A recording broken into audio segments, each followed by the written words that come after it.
নমস্কাৰ আপোনালোক সকলোকে মোৰ ইউটিউব চেনেল আসাম এক্সাম কৰ্ণাৰলৈ স্বাগতম জনাইছোঁ।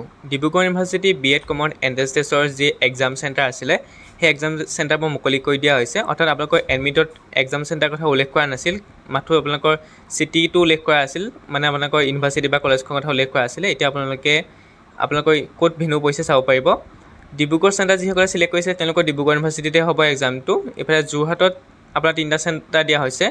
য'ত চাব DCB গাৰ্লছ কলেজত আপোনালোকৰ যিটো ৰোল নাম্বাৰ আছে সেইটো চাই ল'ব, ক'ৰ পৰা ক'লৈকে দিছে 2001 পৰা 2075 লৈকে। তেনে CKB কমাৰ্চ কলেজৰ পৰা 2076 পৰা 21235 যোৰহাট কেন্দ্ৰীয় মহাবিদ্যালয়ত 21236 পৰা 21979 লৈকে। গতিকে আপোনালোকৰ যিটো ৰোল নম্বৰ আছে সেই ৰোল নম্বৰটো কোনখন কলেজত পৰিছে সেইটো আপোনালোকে চাই ল'ব পাৰিব।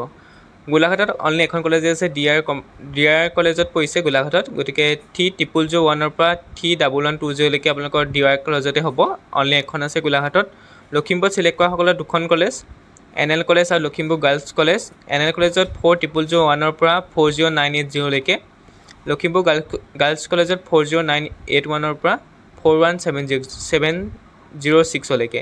ধেমাজিত এখনেদি দিছে মৰিধল কলেজ, তাৰপৰা তিনিচুকীয়াতো এখন কলেজে দিছে তিনিচুকীয়া কলেজ, আৰু ঢকুৱাখানাতো দিছে ঢকুৱাখানা কলেজ, আৰু শিৱসাগৰতো দিছে আপোনালোকৰ শিৱসাগৰ ইউনিভাৰ্চিটি। গতিকে আপোনালোকৰ যিসকলৰ এখন কলেজ আছে তেওঁলোকৰ প্ৰব্লেম নহয়, কিন্তু আপোনালোকৰ যিসকলৰ 2-3খন কলেজ চেণ্টাৰ দিছে তেওঁলোকৰ ৰোল নাম্বাৰটো ভালদৰে চাই ল'ব। আপোনালোকৰ ৰোল নম্বৰটো ইয়াৰ মাজত পৰিছে নে চাই ল'ব। চোৱাৰ পিছত আপোনালোকে যিটো চেণ্টাৰ পৰিছে সেই চেণ্টাৰত গৈ পেলাই আপোনালোকে এক্সাম দিব পাৰিব। এক্সামটো আপোনালোকে গম পায় 12 জুলাই হয়তো, ৰাতিপুৱা 11টা বজাৰ পৰা 12:30লৈকে হ'ব।